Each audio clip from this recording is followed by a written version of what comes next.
हे बतियूं आहिनि ना बा असांजी बैटरी पूरी थी वेंदी आहे पोइ पखो त न हलंदो आहे पर बती बि न ॿरंदी आहे पोइ जो सिज निकिरंदो उसड़ी लॻण शुरू थींदी मथां त होरे होरे बैटरी भरबी वेंदी पोइ साईं हाणे अॼु उस निकिती ही तंहिंजे करे बैटरी भरियल आहे हाणे बल्ब ॿरनि था बैटरी में ईमान आहे जेकॾहिं असांजी दिलि में बि ईमान हूंदो त निमाज़ जी तौफ़ीक़ सच जी तौफ़ीक़ हलाल खाइण जी तौफ़ीक़ चङाई करण जी तौफ़ीक़ गुनाह खां बचण जी तौफ़ीक़ थींदी जे नथी थिए त सम्झो त ईमान जी बैटरी झकी आहे ऐं पोइ ज़रूरत आहे त जीअं इहा बैटरी जॾहिं थी वेंदी आहे त मिस्त्रीअ वटो वञी चार्ज कराए अचबी आहे जॾहिं दिलि जी बैटरी जॾहिं थिए त कंहिं क़ुर जे मर्कज़ कंहिं आलिम कंहिं सालिह कंहिं भलारे सां वञी ऐं पंहिंजे ईमान खे नओं करे अचे कुझु क़ुर मजीद ॿुधी अचिजे कुझु अलाह जो ख़ौफ़ हासिल करे अचे त कुझु असांजो ईमान भड़को करे अमल नेक करण जी सालिहात करण जी चङाइन करण जी का अलाह करे शल तौफ़ीक़ पैदा थिए وما نرسل المرسلين إلا مبشرين ومنذرين فمن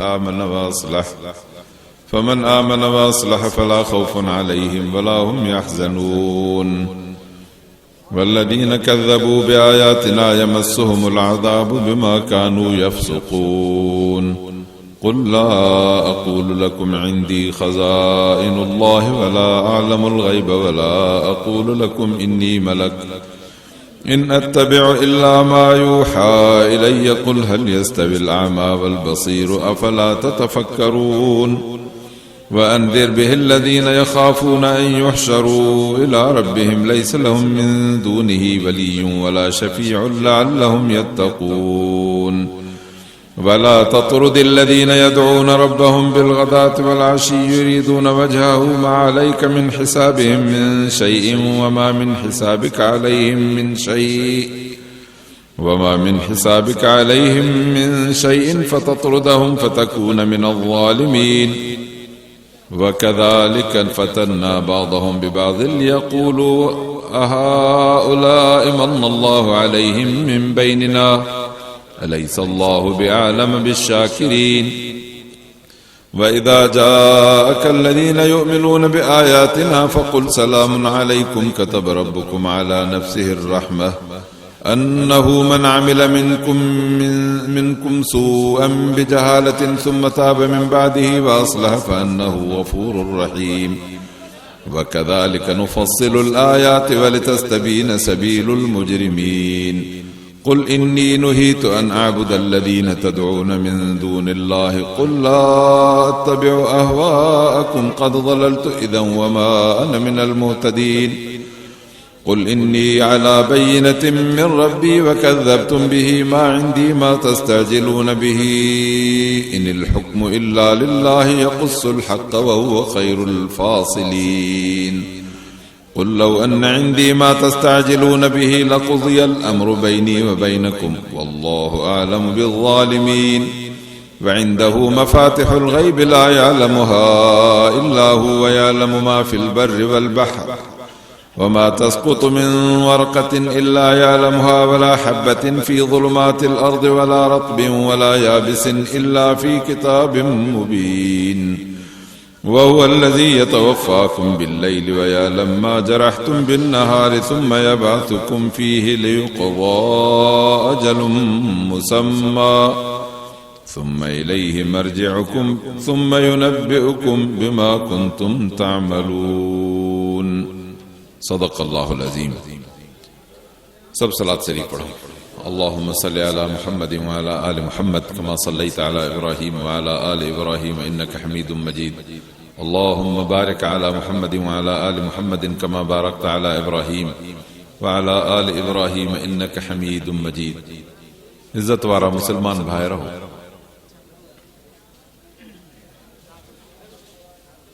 माण्हूअ जी ज़िंदगी इंसानी ज़िंदगी तॾहिं चवराईंदी जॾहिं उन जी ज़िंदगी जानवर जे ज़िंदगी खां कुझु मुख़्तलिफ़ थिए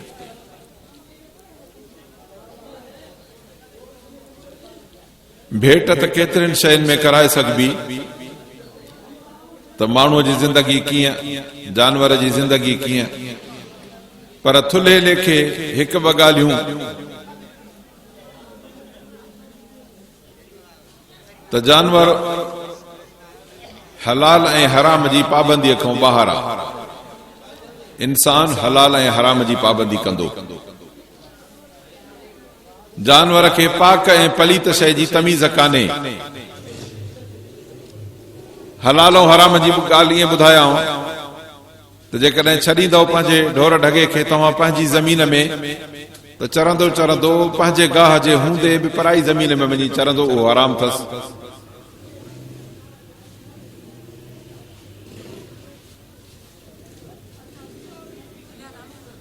ऐं हुनखे इहा ख़बर ई न पवंदी त हराम थो खावां कि न हलाल थो खावां। पर जेकॾहिं ढोर ढगे खे उञ लॻंदी त तव्हां घर में नलको हलाए पाक पाणी भरे पीआरींदा आहियोसि, पर जे ॿाहिरि उञ लॻंदसि त हो नालीअ जे मोटरागे वारे पाणी पीअण खां परहेज़ न कंदो। पाक ऐं पलीत जी हुनखे ख़बर न पवंदी त मालिक पाक पाणी पीआरींदो आहे, मां पलीत कीअं थो खावां। मालिक रोज़ानो लुणी हलाल गाह खाराईंदो आहे, मां हराम कीअं थो खावां। इंसान ऐं जानवर जी थुल्हे लेखे इहा तमीज़ अथव। हाणे इहा तमीज़ अबाका घोटे कोन पीआरबी, इंसान खे अकुल आहे ऐं इहो हिन खे फ़र्क़ु सेखारियो अल्लाह जे क़ुरान ऐं रसूल सल्लल्लाहु अलैहि वसल्लम, जेको जानवर में नाहे। इन मिसाल ते माण्हूअ जी ज़िंदगी, निकाह, शादी, तालीम, तरबियत, इबादत ऐं बंदगी, चयो मञणु ऐं न मञणु, सभु ईअं विरहाईंदा वञो, हेॾो इंसान हेॾो जानवर, हेॾो इंसान हेॾो जानवर। जे करे थो त इंसान, नथो करे त जानवर, लिहाज़ करे थो त इंसान, नथो करे त जानवर। ईअं विरहाईंदा वञो त इंसान ऐं जानवर ईअं धार थी पवंदा। हाणे जेकॾहिं कंहिं मुआशिरे खे तव्हां ॾिसो त उन जे ज़िंदगीअ में इंसान ऐं जानवर जी तमीज़ ऐं फ़र्क़ु नाहे, त पोइ ॿुधायो त जानवर कहिड़ो ॾोह कयो जो उनखे जानवर कयूं, हिन कहिड़ो मथे ते खणी फेरो ॾियारो आहे जो हिनखे असां इंसान चऊं। पोइ त ॿिन्हिनि खे जानवर चइजे न, हो कपिड़नि वारो, हे बिना कपिड़नि जे। हाणे त कपिड़ा बि लाहे छॾिया, हाणे ॿई हिक जहिड़ा थी विया। पोइ बाक़ी असां जानवर जी बेइज़ती छो कयूं उनखे धार करे, जॾहिं त साॻे किरदार जो मालिक इंसान बि आहे। त अज़ीज़ो, इहा इंसानियत वारी पटी ऐं सबक़ असांखे अल्लाह जो क़ुरान थो सेखारे, ऐं इंसानियत वारी पटी ऐं सबक़ असांखे नबी मुहम्मद रसूलुल्लाह सल्लल्लाहु अलैहि वसल्लम पढ़ाइनि बि था, त अमली तौर ते सेखारनि था। ऐं यकीन ॼाणियो त दुनिया सॼी घुमी ईंदव, दुनिया में वॾा वॾा इदारा मिलंदा तव्हांखे, वॾा वॾा तव्हांखे माण्हू स्कॉलर मिलंदा, वॾा वॾा तव्हांखे प्रोफेसर ऐं पढ़ा ऐं पंहिंजे लेक्चरार मिलंदा, मास्टर मिलंदा, पर मजाल है जो तव्हांखे अखर बि इहो पढ़ाइनि। इहो इंसानियत जो अखर जेकॾहिं पढ़ाईंदो त तव्हांखे अल्लाह जो क़ुरान पढ़ाईंदो। ऐं इहो अखर फ़क़ति अचे मस्जिदुनि ऐं मदरसनि में रहियो आहे। पहिरियों झर झंग में हुयो, एतिरे क़दुर जो आलिम, हाफ़िज़, कारी, कमकार में, धंधे दुकान में, कुड़म तहारपे में, मज़दूरी ऐं हर दुनिया जे शोबे जे कम में हूंदा हुया। पोइ जेको बि माण्हू इल्म जो तलबगार हूंदो हुयो त उन्हनि सां उते भरिसां वेही ऐं वञी उहो लिखंदो हुयो, उहो सिखंदो हुयो, उहो पढ़ंदो हुयो, उहो उन जी ॼाण हासिल कंदो हो। नतीजो इहो थियो जो हाणे इहो इल्मु जॾहिं कल्ह कलो को आम हुयो, जो हारी नारी बाज़ारी हर कंहिंखे इल्म जी एतिरी ॼाण हुई जो हिकिड़ो फ़क़ीर बि पंहिंजे फ़क़्र जी हालत में हिकिड़ो कमु कंदे ऐं उन ते दलील पंहिंजे हदीस जो पेश करे सघंदो हो। अॼु नतीजतन इहो इल्मु सिमटजी वञी मस्जिदुनि ऐं मदरसनि में रहियो आहे ऐं ज़रूरत इंसान जी पहिरें नंबर जी आहे। अज़ीज़ो, माण्हू खे ज़रूरत हूंदी आहे, तव्हां ॾिठो हूंदो त जेके तव्हांजा काछे सां तालुक़ रखंदड़ माण्हू हूंदा, उहे मैलनि जा मैल पंधु करे परे खां पाणी भरे ईंदा आहिनि, छो त पाणी उन्हनि जी ज़रूरत आहे। पर पाणी ज़रूरत आहे हिन जान ऐं जियापे जी, ऐं इल्मु ज़रूरत आहे हिन जियापे खां पोइ मरंदे क़बर जी ऐं क़यामत जे ॾींहं जी। तंहिंजे करे इन इल्म जे लाइ असांखे कुझु वधीक जुस्तजू ऐं कोशिश करणी आहे। अल्लाह ताला शाल असांखे हिन इल्म हासिल करण जी तौफ़ीक़ अता फरमाए, जीअं असां सही इंसान बणिजी सघूं। मां अर्ज़ कयां त हर ॿिनि पेरनि ते घुमण वारे खे इंसान न चइबो, हर जंहिंखे लटा कपिड़ा पाहिरियल हुजनि उनखे इंसाफ़ न चइबो, जंहिंखे अतर जी लप लॻल हुजे, ख़ुशबू पई अचे हुनजे कपिड़नि मां, उनखे ज़रूरी न आहे त इंसान चई सघिजे। पर हक़ीक़त इहा अथव त जंहिं मां क़ुर ऐं सुन्नत जे अमल जी झलक नज़र अचे उनखे इंसान चई सघूं था। अल्लाह शला असांखे सही इंसान बणजण जी तौफ़ीक़ अता फरमाए। ऐं अज़ीज़ान गिरामी, असां माण्हुनि जी हीअ ज़िम्मेदारी आहे त असां पंहिंजी ज़ात सां, नबी सल्लल्लाहु अलैहि वसल्लम जन फरमाए त कुन आलिमन आलिम थी, ऐं मुतालिमन या तालिब थी, ऐं सामिअन या इन्हनि जी ॻाल्हि ॿुधंदो कर, ऐं मुहिबन या इन्हनि सां मोहबत रखंदो कर, वला तकुन खामिसा, इन्हनि जो मुखालिफ़ न थिजांइ, फतहलक, पोइ पाड़ू पटिजी वेंदई। असांजी ज़िम्मेदारी इहा आहे त पहिरियों त आलिमनि खां सिखी आलिम थियण जी कोशिशि कयूं, न थियूं त भला जीअं हाणे वेठा आहियूं न बा क़ुरान जे सबक़ में, जेके दोस्त अहबाब मदरसनि जे वेझा हूंदा आहिनि, केतिरा अहिड़ा शौक़ रखंदा आहिनि जो ख़बर हूंदी अथनि त हिन वक़्त ते हे सबक़ थींदा, कॾहिं दर्से क़ुरान थींदो, कॾहिं दर्से हदीस थींदो, कॾहिं फ़िक़ह जा मसइला उस्ताद पढ़ाईंदो। उहे वक़्त जाचे जीअं वापारी मंडीअ में वाक जो टाइम जाचे पंहिंजे नफ़े जो सौदो वठी ईंदो आहे, ईअं हर मुस्लमान पंहिंजी दुनिया वारी ज़िंदगी, पंहिंजी क़ब्र वारी ज़िंदगी, पंहिंजी आख़िरत वारी ज़िंदगीअ खे सुधारण जे लाइ उन सामान जी तलाश में मदरसनि, दर्सगाहुनि ऐं कुतुब खाननि जो रुख़ कंदो, ऐं उते वञी उस्ताद जॾहिं पढ़ाईंदा त इहो कुझु न कुझु इल्म जो को ज़रो पुर्ज़ो पंहिंजे भांडे में विझंदो, त जीअं सुभाणे घटि में घटि हलाल जो पाबंद बणिजे ऐं हराम खां बची सघे, अल्लाह जी फर्मबरदारी अचेसि, बेफ़रमानी खां बचे, ख़ल्क़े ख़ुदा सां इंसाफ़ करे ज़ुल्म करण खां बचे। इहे टे कम कंदो त पोइ अल्लाह वहदहु ला शरीक लहू हिन बाने जी दुनिया में बि इज़त कंदो, त क़ब्र में बि इज़त कंदो, त हशर में बि इज़त कंदो। ॿियो हक़ आहे असांजे मथां त पंहिंजी औलाद, हे नंढड़ो नसल, इन्हनि खे हिन दीन जे इल्म जे लाइ वक़ुफ़ कयूं, इन्हनि खे क़ुरान पढ़ायूं, इन्हनि खे दीन जी तालीम ॾियारियूं, इन्हनि खे हाफ़िज़ कयूं, इन्हनि खे कारी बणायूं, इन्हनि खे आलिम बणायूं, ऐं पोइ इन्हनि सां भरपूर तावन कयूं, जीअं असां हुजऊं त हे असांजी रहनुमाई कनि, ऐं जॾहिं असां छॾे क़ब्र में वञूं उते का बि ॿी रसद न पहुचे, औलाद इल्म वारी हूंदी त इन जी रसद इंशा अल्लाह असांखे क़ब्र में पहुचंदी। अल्लाह ताला असांखे ऐं असांजे औलाद खे हिन इल्म सां सची वाबिस्तगी नसीब फरमाए। बाक़ी यकीन ॿुधायो, हदीस शरीफ़ ॿुधाईमांव, आलिम थी, तालिब थी, ॻाल्हि ॿुधंदो कर, हिननि सां मोहबत रखंदो कर, मुखालफ़त कंदे त पाड़ पटिजी वेंदई। अल्लाह असांखे दीन जे मुखालफ़त खां बचाए। अज़ीज़ो, हे अल्लाह जो क़ुरान आहे, हिन ते ॻाल्हाइजे त ज़िंदगियूं अबन ॾाॾनि जूं, ओ आलिमनि जूं, सालिहनि जूं, सलफ़ सालिहीन जूं, तबा ताबईन जूं, ताबईन सहाबा जूं ज़िंदगियूं गुज़री वयूं, पर हे इल्म जो सबक़ नथो खुटे ऐं न खुटंदो क़यामत जे ॾींहं ताईं। तंहिंजे करे हिन मां जेतिरो थी सघे त माण्हू हासिल कंदो रहे। मां बि अव्हां जे आॾो 4 आयतूं पढ़ियूं आहिनि। अल्लाह ताला उन्हनि जे कंहिं माना ऐं तर्जमे करण, उन जे सम्झण ऐं उन खे दिलि में विहारण जी तौफ़ीक़ अता फरमाए, छो त मोमिन ऐं क़ुरान जो हिकिड़ो ताल्लुक़ आहे। अल्लाह फरमाए त इन्नमल मोमिनून अल्लज़ीना इज़ा ज़ुकिरल्लाहु वजलत क़ुलूबुहुम, मोमिन जो अल्लाह जे नाले सां एतिरो ताल्लुक़ हूंदो आहे जो जॾहिं अल्लाह जो नालो वठबो आहे त मोमिन जी दिलि ॾकी वेंदी आहे। रब जे मुहबत में, अल्लाह जे ख़ौफ़ खां, वइज़ा तुलियत अलैहिम आयातुहु ज़ादतहुम ईमाना, वरी जो मोमिन खे क़ुरान पढ़ी ॿुधाइबो आहे त उन जो ईमान वधी वेंदो आहे। अल्लाह शलक ॿुधल क़ुरान सां असांजे दिलनि में बि ईमान वधाए। अदा ईमान वधण जी हिकिड़ी निशानी अथव, ईमान दिलि में वधियो त फौरी अमल जी कोशिशि अची वेंदी, माण्हू खे अमल जी जुस्तजू थींदी, अमल करण जे लाइ रस्तो हमवार थींदो। हे बतियूं आहिनि न बा, असांजी बैटरी पूरी थी वेंदी आहे, पोइ पखो त न हलंदो आहे, पर बती बि न ॿरंदी आहे। पोइ जो सिज निकिरंदो, उसड़ी लॻण शुरू थींदी मथां, त होरे होरे बैटरी भरबी वेंदी।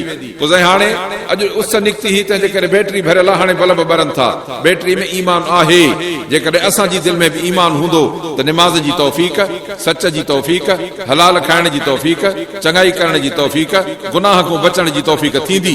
जे नथी थिए त सम्झो त ईमान जी बैटरी झकी आहे। ऐं पोइ ज़रूरत आहे त जीअं या बैटरी जॾहिं थी वेंदी आहे त मिस्त्रीअ वटि वञी चार्ज कराए अचबी आहे। जॾहिं दिलि जी बैटरी जॾहिं थिए त कंहिं क़ुरान जे मर्कज़, कंहिं आलिम, कंहिं सालिह, कंहिं भलारे सां वञी ऐं पंहिंजे ईमान खे नओं करे अचे। कुझु क़ुरान मजीद ॿुधी अचिजे, कुझु अल्लाह जो ख़ौफ़ हासिल करे अचे, त कुझु असांजो ईमान भड़को करे अमल नेक करण जी, सालिहात करण जी, चङाइन करण जी का अल्लाह करे शल तौफ़ीक़ पैदा थिए। अल्लाह सुब्हानहु व तआला फरमाए त असां रसूल मोकिलींदा आहियूं त जीअं माण्हुनि खे ख़ुशख़बरी ॾियनि जेके चङाई में कदम रखंदा, ऐं ड्रेजारनि उन्हनि माण्हुनि खे जेके बेहया आहिनि ऐं गुनाह में कदम था रखनि। पोइ जेको इन्हनि ते वेसाह कंदो ऐं सुधरी पवंदो त पोइ इहो न ड्रिजे न ॾुख करे। ड्रिजे न त पोयों छा अॻियों छा थींदो ऐं ॾुख इहो न करे त मां पोयों छा करे आयो आहियां। अल्लाह तो फरमाए त तूं सुधरी अॻिते हल, गुनाह छॾ, गंदगी छॾ, तौबा कर, चङाई में हल। अल्लाह तो फरमाए त तूं चङाई में कदम अॻिते रख त तुंहिंजी पोई ज़िंदगी मां माफ़ कयां। हीअं जो मरी क़बर में पव, अल्लाह तो फरमाए तुंहिंजो सॼो अमाल नामो नूर सां भरियल हुजे। फरमाए कज़बू बिआयातिना, पर जेके असांजे आयतुनि खे न मञींदा, कूड़ो कंदा, उन्हनि खे अज़ाब लॻंदो, छो त इहे माण्हू फिस्क ऐं गुनाहनि जे मैदान में ॾाढा अॻरा हुया। अल्लाह असांखे गुनाहनि खां बचाए। कुल्ला अक़ूलु लकुम इंदी ख़ज़ाइनुल्लाह, ए मुंहिंजा सुहिणा मोहम्मद हिननि काफ़रनि खे ॿुधाइनि, हिननि सभिनीनि खे चओ त मां वटि के अल्लाह जा खज़ाना कोन्हनि, मां ग़ैब बि नथो ॼाणा, ऐं मां तव्हांखे उहो ईअं बि नथो चवां त को मलाइको आहियां। मां वटि जेको अल्लाह जो वही ईंदो आहे उहो तव्हांखे पढ़ी ॿुधाईंदुमि। पोइ जेको हिकिड़ो मुंहिंजे इन हिदायत वारे रस्ते खे ॾिसे उहो थियो सॼे मिसिल, ऐं जेको मुंहिंजे हेॾे आलीशान क़ुरान खे हिदायत वारी वाट ऐं रस्ते खे न ॾिसे उहो थियो अंधे मिसिल। पोइ ॿुधायो त अंधो सॼो हिकु जहिड़ा आहिनि? न।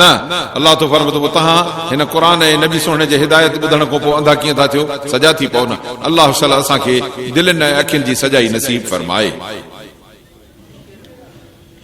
अल्लाह तो हिन में सोच करणु खपे। वंज़िर बिहिल लज़ीन यख़ाफ़ून अन युहशरू, ऐं उन्हनि माण्हुनि खे ड्रेजा जिन खे हे अंदेशो आहे त सुभाणे हशर थींदो, रब वटि जमा थींदा, अल्लाह खां सवा को वाली वारिस न हूंदो, को सिफारिशी न हूंदो, त मननि मन इहे माण्हू बचनि।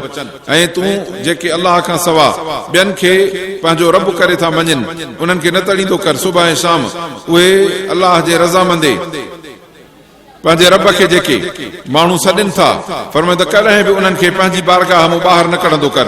सुबह जो शाम जो पंहिंजे रब खे यादि था कनि, अल्लाह जी रज़ा जा तलबगार आहिनि।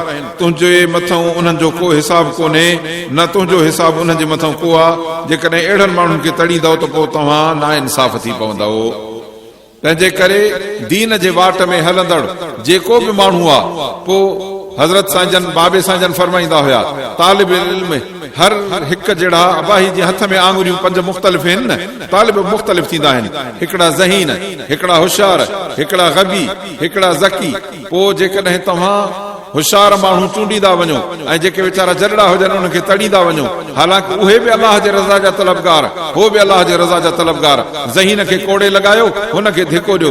अल्लाह तो फरमाए ईअं त नाइंसाफ़ी था कयूं, ईअं न कयो, छो त हे दीन जो रस्तो अहिड़ो आहे। हा, तव्हांजा स्कूल तड़ींदा, साईं तव्हांजो छोरो नालायक आहे पंहिंजे खे कढी वञो, हे अंधो आहे इनखे बि न पढ़ाईंदासीं, हे मंडो आहे इनखे बि न पढ़ाईंदासीं, हे जॾो आहे इनखे बि न पढ़ाईंदासीं, हे साईं डफर आहे, सफ़ा नथो सम्झे कुझु बि, इनखे बि न पढ़ाईंदासीं।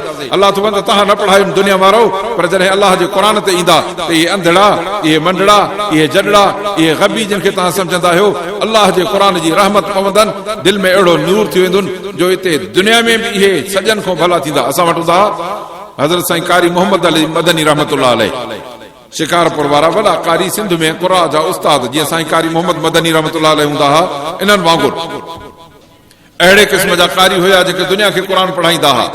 अखियूं कोन हुयूं, पर सुभान अल्लाह अखियुनि वारनि खां 1000 दफ़ा मथे आहे, भेट ई न करे सघबी। तंहिंजे करे क़ुरान जे रस्ते में आयल खे कंहिंखे न तड़बो। हे अहिड़ो अल्लाह जो अंगण आहे हिते जेको आयो सो अॻियो इंशा अल्लाह। अल्लाह तो फरमाए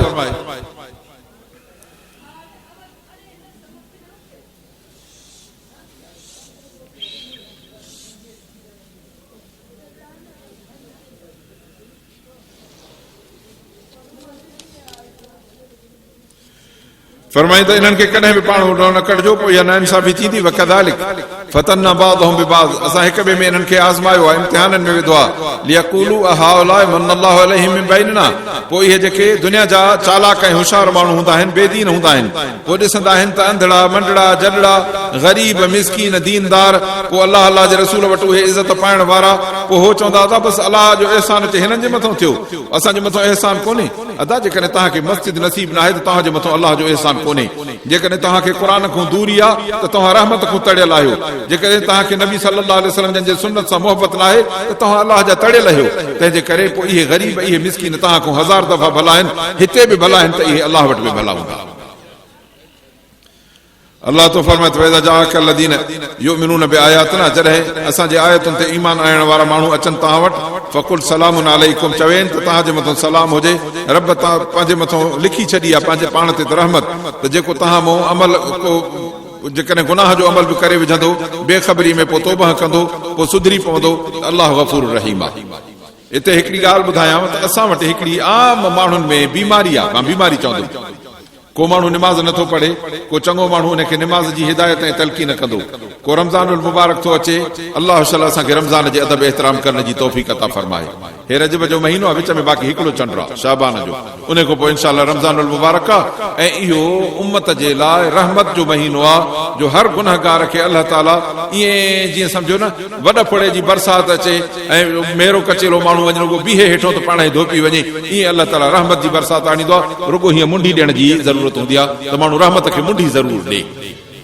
पोइ असां वटि माण्हुनि खे जॾहिं सम्झाइबो आहे, जेकॾहिं निमाज़ जे लाइ चओसि हेकर चओ, ॿीहर चओ, टीहर चओ, पोइ अचे वरी इहो चओ जवाबु ॾींदा त मुला अलाह त गफ़ूर रहीम आहे, पर ज़हन तो मूं असांखे अलाह छॾाए।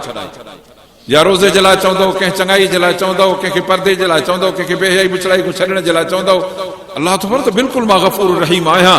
पर हिते जेको अलाह ताला ॿुधायो आहे, फरमाइनि त जेको माण्हू बेख़बरी में गुनाह करे विझे, पोइ तौबह करे, पोइ सुधरी पवे, पोइ मां गफ़ूर रहीम आहियां। तौबह बि न करे, सुधरे बि न, सागा लाटू सागा चुग, हथ बि गुनाहनि में, पेर बि गुनाहनि में, निमाज़ जे लाइ चओ त उहो बि न पढ़ंदो, टोक चथर ऐं ठठोल बि दीन ते कबी, पोइ बि चइबो त अलाह गफ़ूर रहीम आहे। अलाह त हा तुंहिंजे लाइ न, इन बत्श रब्बिकल शदीद, तुंहिंजे लाइ बि भुलकार त रब जी पकड़ ॾाढी सख़्त अथई। जेकॾहिं पकड़ मूं बचणो अथई त तौबह करे पोइ हिते मोट, इन गुनाह मूं हथ छॾ। अलाह तो फरमाए त तूं हथ छॾे कदम माले खण, पोइ मां गफ़ूर रहीम आहियां। अलाह ताला असांखे सुधरण जी तौफ़ीक़ अता फरमाए। फरमाए त असां आयतूं इन जे लाइ चिटियूं ॿुधाईंदा आहियूं त जीअं मुजरिमनि खे चिटो रस्तो ॾेखारिजे, जो मता केरु सुभाणे चवे साईं असांखे ख़बर न पवी। फरमाए त मूंखे मनो आहे त मां जिन खे तव्हां अलाह खां सवाइ ॿियनि खे सॾींदा आहियो, मां उन्हनि जी इबादत न कंदुमि, ऐं मां तव्हांजे ख़्वाहिशुनि जे पोयां बि न हलंदुमि।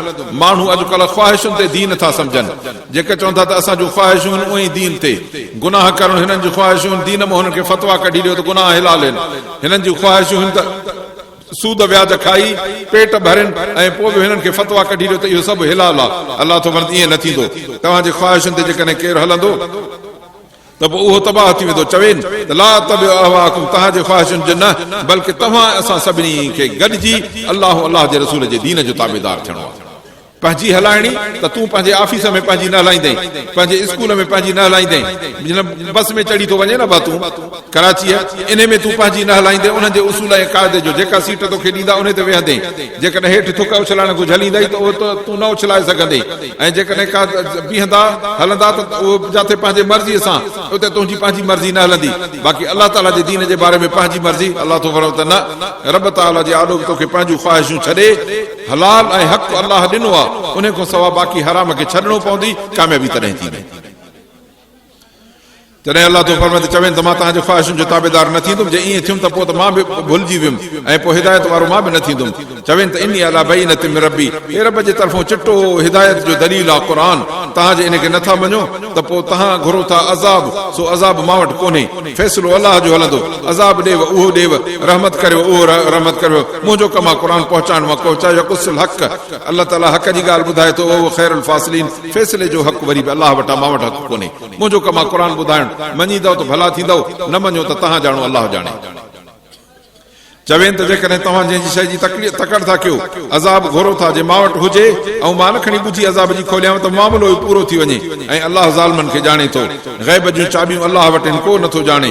समुंड ऐं सुकी में छा आहे, रुगो अलाह थो ॼाणे, को नथो ॼाणे।